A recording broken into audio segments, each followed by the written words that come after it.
Saad, thank you so much for making time. I'm thrilled to have you on 20-Minute Playbook. Yeah, I couldn't be more excited, man.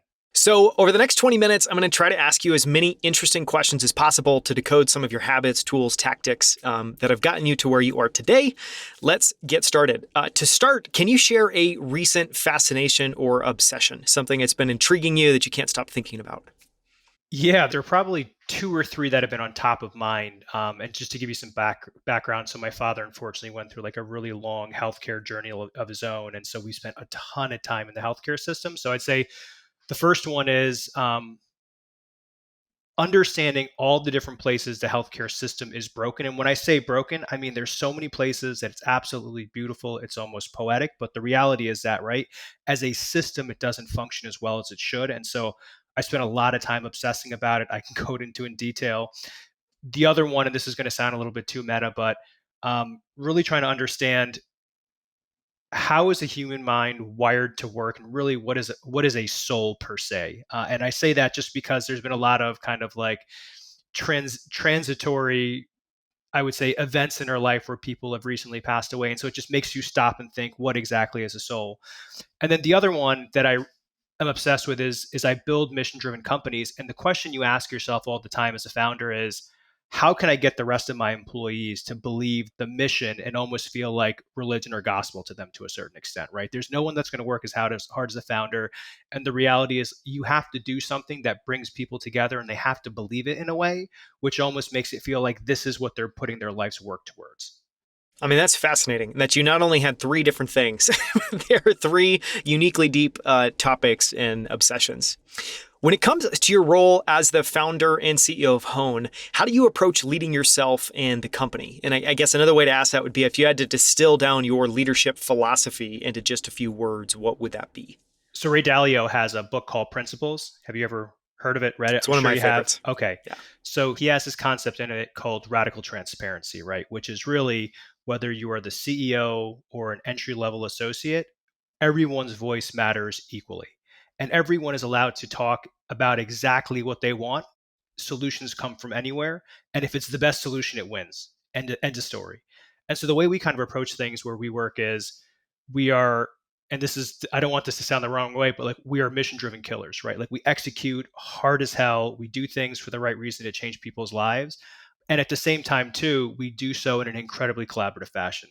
Let's have a conversation about it. Is my idea dumb? Great. Tell me my idea is dumb. I can't get upset about it, or I have to try not to get upset about it.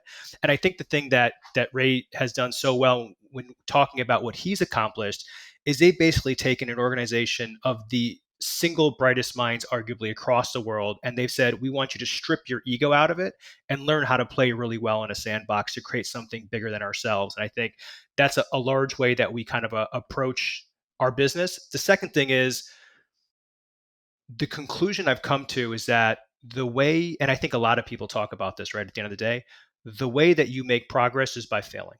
And so we actually tell people we want you to actively come up with really off the wall ideas. We want you to try them pending they're within the right bounds. And if you fail, great. We're not upset at all. Make sure you learn from it and talk about how you can reapply it to the next lesson. I think that's another big part of what we do. And then another part that is kind of just built by my founders and myself is we love what we call playing in the dirt, right? I don't like executives, and this is just a personal feeling, plus employees, that if someone ever says to me, I don't believe in working harder, I believe in working smarter, I literally in my mind say, you are not the person for me, because I would argue that you have to work both hard and smart in order to be successful. And you got to fail often, which comes from having a lot of confidence in your decision making capabilities. And myself and all my co founders, we love playing in the dirt, meaning we love rolling up our sleeves. We love doing the work ourselves. We love learning what the problems are, becoming obsessed with them. And so I'd say that is a key part of our organization too, is that everyone has to love the work. I've recently welcomed and seen out several executives because they say they love the work, but they don't love the work. Yeah. I think that's so well said. I mean, another way of saying that in my mind is skin in the game. You want to have executives that roll up their sleeves, that actually, put ideas on the table that can be killed, that can talk with the team. I want to ask one follow-up question about, this idea of leaning into failure and asking people for off-the-wall ideas. I mean, part of that in my mind is almost telling everybody we're going to embrace risk, which means I don't want you to be conservative. I want you to take bigger swings. Is that the root of that idea, or can you talk a little bit about strategically why you think that's helpful? I think that a lot of people in their daily lives are afraid to express themselves for the fear of sounding stupid or being shot down. And what we really want people to do is say, in spite of your position, in spite of what function you may have at the company, if you are around having a conversation and think that there is A, a good idea, or B, a stone that's not being looked underneath, or something that is being done unintelligently, you should speak up and say something, right? I think that's the first one. The second one is there are times for big swings and there are times for base hits. And so I would say that when we are thinking strategically about what's the best way to get this done, theoretically, like we like a lot of big swings, but when we're talking about how to optimize a very specific process, it's easier to say take these small adjustments and improve them a little bit more. Yeah, well said. When it comes to day-to-day execution, how do you manage your priorities and time? And, I guess another thing you can share in there is any tools that you use that work well for you. And that can be as simple as paper and pen, it can be software. But how do you think about priorities, time, and any tools that help you there? Oh God, right. And you know this too. When you're building a company, your priorities and your time and the total amount of work you have are constantly in flux and they're shifting. And you have nothing but a stream of what feel like urgent things coming at you, and you as an executive have to basically say which one of these things are urgent, what are the things that are important for me to get done, and how do I not get overwhelmed by the urgent things and probably delegate them a little bit faster. And so what I would say is I'm a diehard in the morning. I have a long list in Apple Notes. The night before, I go over it. I rearrange it. I wake up in the morning. I do my gratitude exercises. I talk about the three things I'm grateful for, the things I want to accomplish that day. I sit down. I look at the list to figure out if anything has changed since last night. And I just kind of start moving down through it over the course of the day. Now, the reality is that a million things happen over the course of a day and things are constantly moving and shifting around. And so I think it's very important that you touch base with the people you work with pretty consistently to figure out if your priorities have shifted, should their priorities have shifted. We are 100% virtual, right? We've got now about 120 people. And at this point in time, 85% of us have not met in person, right? And this is all because of the pandemic. And so we spend a lot of time thinking through how do you communicate asynchronously and how do you make sure that you're communicating together at the same time, using Hangouts, constantly being in Slack, constantly checking in with each other, which is a muscle. Because a lot of people, when they're at home by themselves, they have a tendency to kind of say, let me lean back a little bit. If I'm not being called upon, I'm probably safe. And you have to teach them how to say, how do I actually lean forward at all times? And so we use kind of like I would say pretty normal tools, Apple Notes, Slack, Google Hangouts, Google Docs. We use Asana. And it is constantly, as you can imagine, it is a balancing act of figuring out how to shift your attention from the different tools. Yeah, so it seems like maybe another way of saying that is similar tools, but there's a lot of intentionality behind how you use them, which I think honestly is a big missed opportunity for a lot of people. It's not so much the tools you use, it's how you use them and the intentionality and the approach and the strategy that you're employing with them. One of my favorite things to talk about on this show is books. And one of the questions I want to ask you is what books, nonfiction or fiction, have had the biggest impact on you? And if you can share any books that have helped you as an entrepreneur and leader. And we already talked about principles, which is amazing. If there are any others, love to hear those.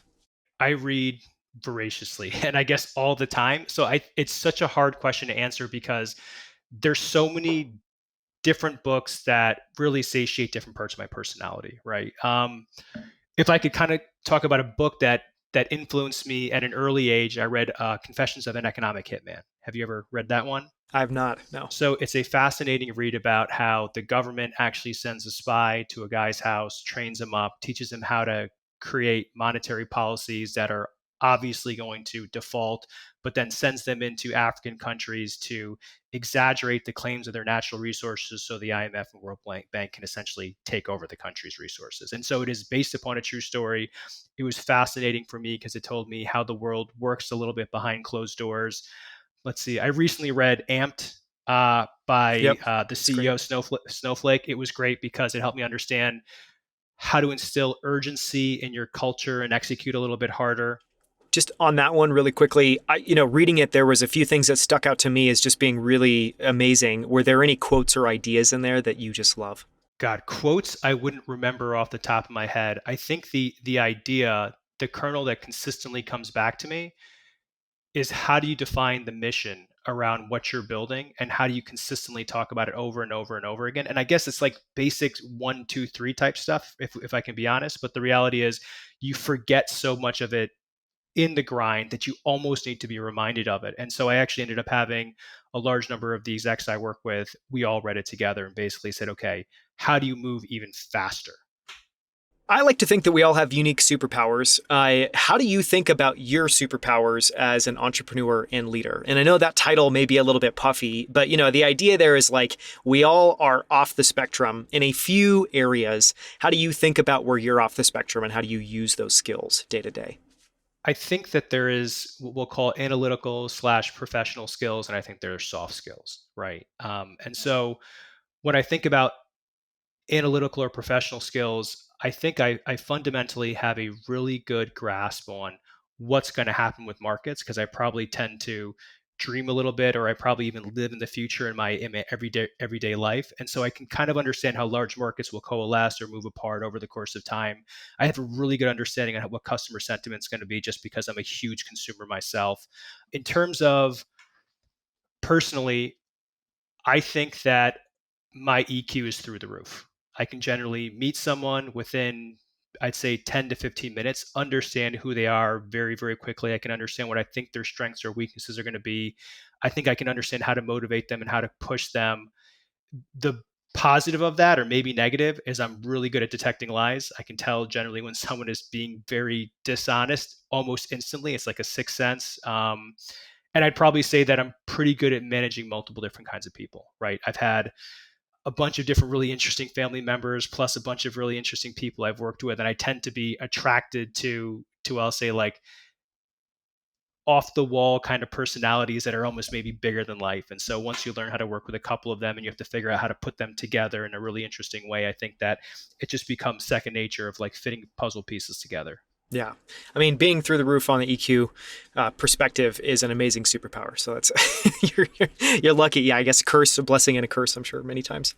You think about yourself as a entrepreneur and founder. And I know that Hone is the company that you're working on now, but you've had other companies in the past that you founded and run. What are some of the biggest lessons you've learned as an entrepreneur and founder? And for founders listening to this interview, is there any generalizable advice, any general advice that you would give to them? Yeah, I think that the truth of the matter is when I really think about success, it's very easy to over-index and to believe you're very intelligent if you come up with an idea and that you can execute by yourself and put yourself around a bunch of people who may be incredibly intentional and sincere in the direction they want to follow you're taking you. But the reality is if you're not figuring out how to put yourself around people that are far more intelligent than you and that you are intimidated by, you are probably making the wrong decisions, right? And so I really feel strongly that one of my biggest learnings was going from first to now third company is I find people that are way more smart, intelligent than I am, and I just beg them to come work for me, right? And I get this beautiful seed of just being able to watch how they move through their work and how they add value to the business and partner with them really well. I'd say that's a really big learning. I think the other really big learning is it's really easy to read a bunch of books about entrepreneurship and assume that you're ready to go into it. And when I meet people, I always ask them like, tell me about when you fail or how you failed before, or how you take failure. And I think that at the beginning, when I failed sometimes, it was easier to kind of get a little bit down on myself in terms of like I didn't have that muscle built up yet. And then I started reading a lot of Stoic philosophy, and I'm sure you're familiar with like Ryan Holiday's work and like the obstacle is the way. And so when you begin just to believe that everything you do, there's going to be nothing but a set of obstacles, it removes the shock from the situation. And when you see one, you basically say to yourself, "Oh, okay, I know how to handle this." Or if I don't know how to handle this, I'm in a calm fashion, so I can begin to separate myself from the problem and think about how to, I would say, mechanically break apart the problem into its elements and basically say, how am I going to solve these in sequence? And I would also say, people always ask me, if you could only do one thing, what would you do? Right. And there's an infrared sauna in my office. You can see there's a hyperbaric oxygen chamber. There's a cold plunge on my patio. I literally do almost everything, and it's meditate. And people always probably are a little bit shocked by the answer. And what I tell them is I started meditating probably around 8 years ago, and I do it twice a day, 10 minutes in the morning, 10 minutes in the evening. And learning how to meditate has taught me how to be calm, appreciate life, and not get sucked into probably maybe some of the emotional piss messages I would have as a 30-year-old or a 28-year-old, where it was just about pounding my chest, frankly. And so I would say that's actually a really big learning. I tell everyone I work with, like, if you are not meditating, you are not actually able to make the best decisions possible. Fascinating. It leads perfectly into the next question. Obviously, Hone is a healthcare company. You're specializing in testosterone. How do you approach health and fitness? And this can be, you talked about, I guess, the mental aspect, which is meditation. Maybe talk a little bit more about the physical aspect and talk about the role that plays in your ability to lead at Hone day to day, because I think it's interesting to kind of make the parallel between what you do and then how you think that helps you. Oh God. Sorry if I just opened up a can of worms. No, I'm over the top obsessed with this stuff, right? Meaning I've been an athlete, since I was a child, and in large part, it was such an important part of me actually fitting into this country. I've worked out 6 days a week for the past 25 years of my life. I eat perfectly, meditate twice a day, track my sleep with 3 different devices. I test my blood with 40 vials of blood every 3 months. This company is 100% an outgrowth of the habits that I built up over a lifetime, right? And so I only build mission driven companies based upon problems I've been through personally. And this one was directly inspired by the fact that I learned I had low testosterone at the age of 35, regardless of the fact that I took perfect care of myself. And so maybe the best way to say is, what happens when I don't exercise and I don't meditate? Well, my relationship falls apart. My girlfriend notices it very quickly. I start making poor quality decisions. I actually can't work hours like I normally do, right? And in order to build a business like this at the speed of which we built it, you're talking 14, 15-hour days, 6, 7 days a week, no joke, constantly going. I make it a very big point every probably 3 months or 4 months, I get a new trainer to shock my body. I would argue that I turned 40 this year, and for being 40, you put me on a court with a bunch of kids, I'll still dust them. I think the biggest one of it, though, is all of it has to do with mindset, right? Like, because I'm constantly forcing myself to be uncomfortable, I'm getting up at 5:30 or 6 every morning, hitting the gym, clearing my mind, making sure that I'm clear-headed in addition to feeling optimal. It's what allows me to come to work and be myself every single day, right? And if we could go into like detail how rigorous the schedule actually is, but if I wasn't taking care of myself, literally zero chance that I'd be able to do it. Walk us through high level some of the things that you do, and maybe an example. I mean, it sounds like you have a lot of equipment, a lot of amazing equipment that I wish I had. So you can either maybe walk us through some of the things you do, or just walk through a day when you've done a few of these and what that looks like and what kind of your workout routine is like. On any given day, right? First thing I do, wake up in the morning, I drink a liter of water. I've learned how to do it over several years. It's a lot to go down. After that, I'll make sure that I practice my gratitude exercises. So a lot of people think they're kind of silly, but there's like this unbelievable science behind it. So I use 5 Minute Journal. Have you ever heard of that one? Right. And so basically wake up in the morning, and you have to take a second and actually think about what you're grateful for. And you don't just rip out the list. You have to take a second, you have to write it down, and you have to internalize it and literally feel it. And when you feel it, it creates kind of like these connections in your body that serve a much larger purpose. And I'll get to it. And so what ends up happening is if you do that every single day for several months and you start to build these kind of like gratitude muscles in your body, all of a sudden it'll be 6 o'clock, you'll be pulling into a meeting, you'll be tired as all hell, and you'll be talking to someone you do not want to talk to, having a conversation that you literally want to bang your head against the wall. And all of a sudden you're like, oh man, I'm like really grateful to be here and have this really shitty conversation with this person. And it's really funny how it sneaks up on you. And I've been doing it now for 5 years. Also helps me uh, basically like step out of any situation and see the beauty in it. So gratitude exercises, head to the gym, work out for about 45 minutes, make sure I get about a half hour of cardio in. Every single day, I do some form of a sauna, whether it's an infrared sauna, whether it's a dry sauna, whether it's a wet sauna. I follow that up usually because I'm at the gym and I don't get to hit the cold plunge. We'll follow that up with a cold shower, make sure my meals are all measured out in macros, come and eat my first It's meal. incredible you measure your meals in macros still. I mean, that's amazing.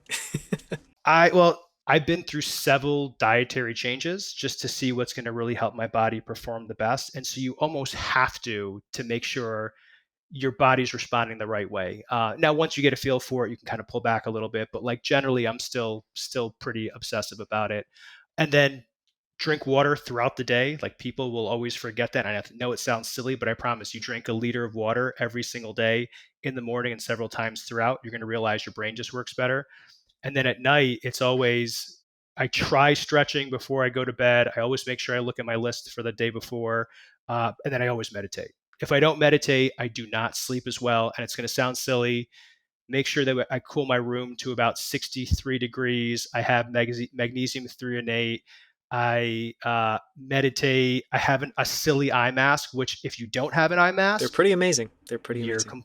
you're missing out. You're so missing. I used to make fun of people that had them until I wore one, and I was like, holy shit! Like halfway through the night, if you wake up, you know you're sleeping better. I was looking at my aura and my Whoop. I was getting way more deep sleep. So that's kind of like I guess like a normal day.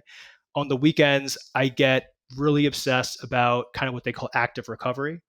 And so when I have an active recovery day, little bit of cardio, but the reality is like I'm working really hard to probably get into some kind of meditative state. Maybe it's something silly like a sound bath, which also if you haven't done, game changing. I have a hyperbaric oxygen chamber. I'll try hitting that once or twice a week when I have an active rest day. And it really is not just sitting around watching TV per se, although maybe there's some of those days. It is thinking through how can I get my body and my brain back to being kind of like where I was the day before as fast as possible. I mean, that's fascinating. As someone that likes to think that I have a, pretty refined routine, you blow me out of the water. So I've already made some notes. I like the waking up and drinking a liter of water first thing. It's silly, but man, it makes. Here's another silly thing. My girlfriend used to make fun of me when we first started dating because every night I'd put everything together, put my clothes out, put my gym bag together, and the days I don't get up and go to the gym. Just knowing that everything's set up, you just pop up, you move right throughout the day. Yeah, it's the little things. Last question. If you could go back to the start of your career and whisper some words of advice into your ear, what advice would you give your younger self, if you'd give any advice? I spent a lot of time chasing after my parents' dreams for me because I didn't have the ability to think for myself at an early age, right? And that is like young Pakistani boy, parents say you have to be a doctor. And so I said, "Great. How much does a doctor make? I'm going to go be a doctor." And so I spent God, years getting into an Ivy League med school. And literally, like the day I got there, I was like, this is not what I want. And I went to go on and get 2 graduate degrees. I would have told my younger self, forget about college, forget about the graduate degrees. You were an entrepreneur since you were a kid. You proved it out throughout high school. You should have gone and started building a company immediately. That's not for everybody. It's very important. I'm not telling people to drop out of school. I'm just saying for me, that's what I would have said. The other thing too is I think that for better or for worse, it took me a while to understand that all of the structures and the laws that we live within are created by a bunch of people. And honestly, most of those people aren't that smart, right? Like for the people that actually make the laws and pass them.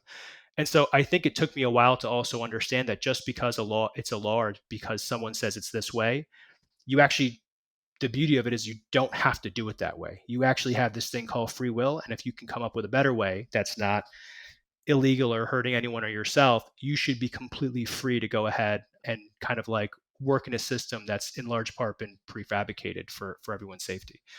I think the other one is when you're young, the FOMO is so real, right? You're like 21 years old, your friends are going It's out to like the all club, FOMO. and you're like, oh God, I got it's like all FOMO. It's just so real. And I would have told myself, like, forget the party. Listen, the party's gonna be there. Focus on yourself, focus on waking up earlier in the morning. I wish I had bought property early. I know that's a silly one too, but like when you're younger, you don't think about those things. But the people I know that have bought property earlier and built a portfolio, by the time they're 30 or 35, they're not working and they can go chase after whatever makes them happy. I think that's a really important one.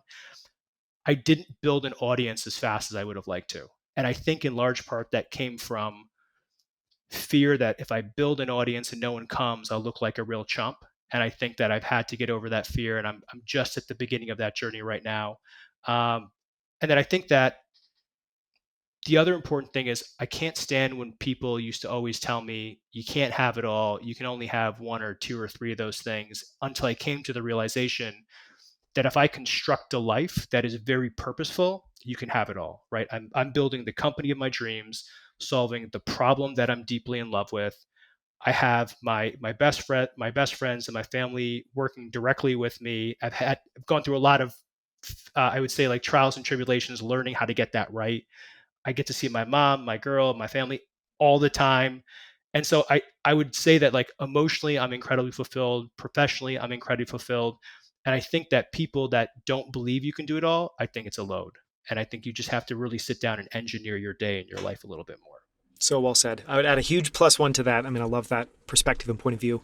This has been so much fun, Saad. Thank you so much for joining me on 20 Minute Playbook.